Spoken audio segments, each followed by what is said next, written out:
నమస్తే friends, welcome to my channel Ganesh garden friends. చూడండి friends, గులాబీ పూలు ఎన్ని పూలు పూసినాయో.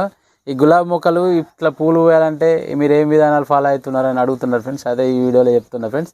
ఇక చూడండి ఎన్ని పూలు పూసిందో. ఇక చూడండి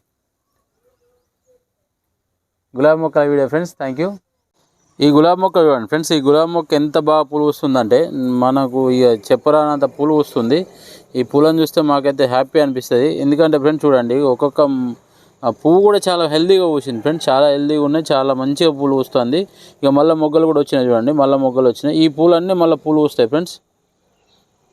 అయితే ఇట్లా పూలు రావాలంటే ఏం చేస్తున్నారు, మీరు ఏం చేస్తున్నారు అని అడిగితే నేను బనానా పీల్ ఫెర్టిలైజర్ ఇస్తాను friends. Banana peel fertiliser, OWC ద్రావణం ఇవన్నీ ఇచ్చుకుంటూ వెళ్తుంటా, రెగ్యులర్గా ఇచ్చుకుంటూ వెళ్తుంటా. మళ్ళీ మధ్యలో ప్రూన్ చేస్తా ఫ్రెండ్స్. ప్రూన్ చేయంగా వెంటనే మళ్ళీ కొత్త చిగురులు వస్తాయి చూడండి. ఇట్లా చిగురులు వచ్చి మనకు పూలు అయితే పూస్తాయి ఫ్రెండ్స్. ఏ పూలైనా అంతే ఫ్రెండ్స్. అయితే ఇక్కడ చామంతి మొక్కలు చూపెడతాను. చామంతి మొక్కలు చూడండి, ఈ పూలు పూసినాయి. ఈ పూలు ఏం చేయాలంటే ఫ్రెండ్స్ తెంపేసేయాలి. మనం ఇక మొహమాట పడద్దు, పూలు పూస్తున్నాయి కదా ఉంచాలి కదా, అవసరం లేదు. ఈ పూలు అన్నీ తెంపేస్తే కొత్త చిగురులు వచ్చి మళ్ళీ పూలు వస్తాయి ఫ్రెండ్స్. పూల మొక్కలకు అదే విధానం ఫాలో కావాలి ఫ్రెండ్స్. ఏ పూల మొక్క అయినా.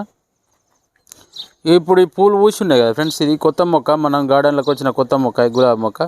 ఈ మొహమాట పడకుండా ఈ పూలన్నీ హార్వెస్ట్ చేసేయాలి ఫ్రెండ్స్. ఏం బాధపడద్దు, ఎందుకంటే ఈ పూల టైం అయిపోయింది, దీని లైఫ్ అయిపోయింది. లైఫ్ అయిపోయినాక హార్వెస్ట్ చేసేసి మళ్ళీ మండం కొంచెం కిందికి కట్ చేయాలి. కిందికి కట్ చేస్తేనే చిగురులు వచ్చి మళ్ళీ పూలు వస్తాయి ఫ్రెండ్స్. ఇటువంటి టిప్స్ అయితే ఫాలో కావాలి మనం. ఇక ఇప్పుడు ఈ బ్రాంచ్ ఉంది కదా ఫ్రెండ్స్, ఈ బ్రాంచ్ని కింది వరకు ఇక్కడ వరకు కట్ చేస్తా.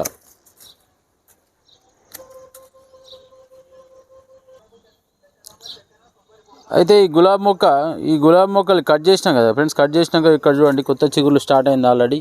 మనం చిగురులు స్టార్ట్ అయినాక వెంటనే ఏం చేయాలంటే కంపోస్ట్ ఇవ్వాలి ఫ్రెండ్స్. కొంచెం కంపోస్ట్ ఇచ్చి కొన్ని పోషకాలు ఇస్తే మాత్రం మంచి రిజల్ట్ కనబడుతుంది. ఏ పూల మొక్క అయినా మనం ఇంతకుముందు చూపెట్టినాం కదా, ఆ పూల లెక్కనే గులాబీ పూలు వస్తాయి. ఇగో ఇది మనం VGR గార్డెన్ నుంచి తెచ్చుకున్న గులాబీ మొక్క ఫ్రెండ్స్. ఈ మొక్కనైతే ఇప్పుడే ట్రాన్స్ప్లాంట్ చేసినాం కదా, కొద్ది రోజులు టైం పడుతుంది ఫ్రెండ్స్. అది ఎదిగినాక పూలు వస్తాయి. ఇది కొంచెం పాత మొక్క, ఈ చిగుళ్ళు స్టార్ట్ అయినాయి, మొగ్గలు స్టార్ట్ అయినాయి. ఇది కూడా పాత మొక్కనే. మనం మొక్కలు కాండాలు మంచి మందంగా ఉండాలి ఫ్రెండ్స్. చూసుకునేటప్పుడే మొక్క హెల్దీగా ఉందా అలా చూసుకుంటే మాత్రం మంచి మన పూలు అయితే కంపల్సరీ పూస్తాయి ఫ్రెండ్స్. మొక్క కొంచెం హెల్దీగా ఉన్న మొక్కను తీసుకొని మనం ఇట్లా పెంచుకొని మనం పోషకాలు ఇస్తే కంపల్సరీ పూలు అయితే పూస్తాయి ఫ్రెండ్స్. మన ఏ గులాబీ మొక్క అయినా ఏ మొక్క అయినా పూలు వస్తుంది. అయితే వేర్ల కాడ కొంచెం గుల్లగుల్ల చేసుకోవాలి ఫ్రెండ్స్. ఇప్పుడు వేర్ల కాడ ఉంది కదా, ఈ సైడ్ గుల్లగుల్ల చేసేసుకొని కంపోస్ట్ అయితే ఇచ్చుకోవాలి. వేరే మొక్కలు ఏమన్నా ఎదుగుతున్నాయి అనుకోండి ఫ్రెండ్స్, ఆ వేరే మొక్కలను తీసేసుకోవాలి. కలుపు మొక్కలు అంటారు కదా, కలుపు మొక్కలు తీసేయాలి. ఈ బిన్లో చూడండి ఫ్రెండ్స్, పాలకూర ఎంత బాగా వచ్చిందో. ఈ పాలకూర కూడా పెరుగుతుంది. అంటే కొంచెం పెద్ద బిన్న అయితే పెట్టుకున్నా ఏం కాదు ఫ్రెండ్స్, కానీ కంపోస్ట్ ఇచ్చేటప్పుడు మాత్రం దాని గులాబీ మొక్కకు పోషకాలు అందేటట్టు చూసుకోవాలి. ఒక్క సైడే పెట్టుకున్నాం మనం ఇంట్లో అయితే. గులాబీ మొక్క గుర్తుంచుకోండి మీరు, ఈ చిగుర్లు వస్తేనే మొగ్గలు వస్తాయి. చిగుర్లు రావాలంటే కంపల్సరీ ప్రూనింగ్ చేసుకోవాలి. ఆ మొక్కను కొంచెం చెక్ చేసుకొని ప్రూనింగ్ చేసుకుంటేనే చిగుర్లు వచ్చి పూలు వస్తాయి. ఇక కొత్త చిగుర్లు స్టార్ట్ అయినంటే మనకు మళ్ళీ మొగ్గలు వస్తాయి, మళ్ళీ పూలు వస్తాయి ఫ్రెండ్స్. మనం పోషకాలు బాగా అందాలి మొక్కలకు, గులాబీ మొక్కలకు కానీ ఏ మొక్కలకైనా పోషకాలు కొంచెం బాగా అందాలనుకుంటే కొంచెం పెద్ద సైజు బిన్నె తీసుకోండి ఫ్రెండ్స్. ఇట్లాంటి 100 రూపీస్ టబ్స్ అయితే ప్రిఫర్ చేయండి. 100 రూపీస్ టబ్స్ అయినా ఇట్లాంటి మనకు కొంచెం పెద్ద టబ్స్ అయినా పర్లేదు, ఇటువంటి టబ్స్ ప్రిఫర్ చేయండి. ఇటువంటి టబ్స్ ప్రిఫర్ చేస్తే చాలా బాగుంటాయి ఫ్రెండ్స్. గులాబీ మొక్కలు చాలా హెల్దీగా ఉంటాయి, బాగుంటాయి. చిన్న కుండీలలో పెట్టి పూలు పూయమంటే పూయే ఫ్రెండ్స్. ఎందుకంటే ఇది ఒక టిప్ అయితే గుర్తుంచుకోండి. కొంచెం పెద్ద బిన్స్లలో పెట్టండి. పెద్ద బిన్స్లలో పెడితే ఏమవుతుంది అంటే ఫ్రెండ్స్, మంచి ఇప్పుడు మొక్క ఎదగడానికి అవకాశం ఉంటుంది, ఎదిగిన మొక్క హెల్దీగా ఉండడానికి అవకాశం ఉంటుంది. మనం కంపోస్ట్ ఇచ్చినా తీసుకుంటుంది, మనం పోషకాలు ఏదైనా పోషకాలు ఇచ్చినా తీసుకుంటుంది. తీసుకున్న తర్వాతనే ఇట్లా పూలు వస్తాయి ఫ్రెండ్స్. చూడండి, నేను ఫాలో అయ్యే విధానాలనే మీకు చూపిస్తున్నా.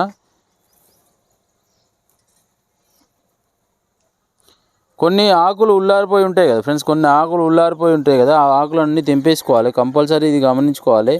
వీలైతే బ్రాంచెస్ కట్ చేసుకోవాలి. ఆ బ్రాంచెస్ కట్ చేసేసుకొని వేర్ల కాడ మళ్ళీ మనం వాటరింగ్ అనేది కూడా చెక్ చేసుకోవాలి ఫ్రెండ్స్. మంచి చెమ్మ ఆరకుండా చూసుకుంటేనే పూలు అయితే వస్తాయి ఫ్రెండ్స్. ఒకరోజు ఉల్లారిపోయిందంటే మొక్క షాక్ గురైపోతుంది ఫ్రెండ్స్. షాక్ గురైనప్పుడు ఏమవుతుందంటే పెస్ట్ అటాక్ అయ్యే ఛాన్స్ ఉంటుంది, ఏ మొక్కకైనా అంతే. ఇక నేను చెప్పాను కదా ఫ్రెండ్స్ ఇంతకుముందు, కాండం ఇంత మందం ఉండాలి అని చెప్పిన కదా. ఇక చూడండి ఇక్కడ చిగుర్లు వచ్చేసినాయి. అయితే గులాబీ మొక్క మాకు మొన్న ఒక మొక్క ఫ్రెండ్స్ ఏడాకుల మొక్క వచ్చింది, ఆ బ్రాంచ్ కట్ చేసిన నేను పాత వీడియోలో పెట్టిన. ఇగో ఈ మొక్క కూడా మళ్ళీ పూలు స్టార్ట్ అయింది చూడండి ఫ్రెండ్స్. ఇగో చిగురు స్టార్ట్ అయింది. చిగురు స్టార్ట్ అయిందంటే కంపల్సరీ మొగ్గలు వస్తాయి, పూలు వస్తాయి ఫ్రెండ్స్. ఇంకా ఏమైనా మర్చిపోయారంటే ఎగ్షెల్ పౌడర్ వాడుకోండి ఫ్రెండ్స్. ఎగ్షెల్ పౌడర్ వాడుకోండి, చాయపత్తి నీళ్ళు వాడుకోండి. ఇవన్నీ మనం ఇంట్లో వచ్చే ఆర్గానిక్స్ ఉంటాయి కదా ఫ్రెండ్స్, ఆర్గానిక్ ఫెర్టిలైజర్స్ మన ఈ ఇంట్లో తయారు చేసుకునే బియ్యం కడిగిన నీళ్ళు ఇవన్నీ ఇస్తే మనకి ఈ పూలు అయితే బాగానే వస్తాయి ఫ్రెండ్స్. ఎందుకంటే ఈ విధానాలు అయితే నేనే ఫాలో అయ్యే విధానాలే మీకు చెప్తున్నా ఫ్రెండ్స్. ఇక చూడండి ఈ మొక్క ఆకులు ఎంత పెద్దగా ఉన్నాయి. ఈ మొక్క పూలను నిన్ననే హార్వెస్ట్ చేసిన ఫ్రెండ్స్. ఎందుకంటే ఇక్కడ మనకు పెద్దగా పూసినాయి 2 పూలు, కొత్త మొక్క అనేది కూడా. నేను ప్రతి మొక్కను మీరు గమనించండి, కాండాలు అయితే మంచి పెద్దగా ఉన్నాయి. ఇక ఈ పూలు అయితే మీకు ఇక నాకు ఇప్పుడు స్క్రీన్ షాట్ పెట్టుకోవడానికి ఇదే పూలు. దయచేసి నా ఛానల్ సబ్స్క్రైబ్ చేయండి ఫ్రెండ్స్, లైక్ చేయండి, షేర్ చేయండి. ఈ వీడియో మీకు నచ్చుతుందని ఆశిస్తున్నా. ఏమైనా మర్చిపోతే మళ్ళీ చెప్తా ఫ్రెండ్స్, మళ్ళీ ఒక వీడియోలో.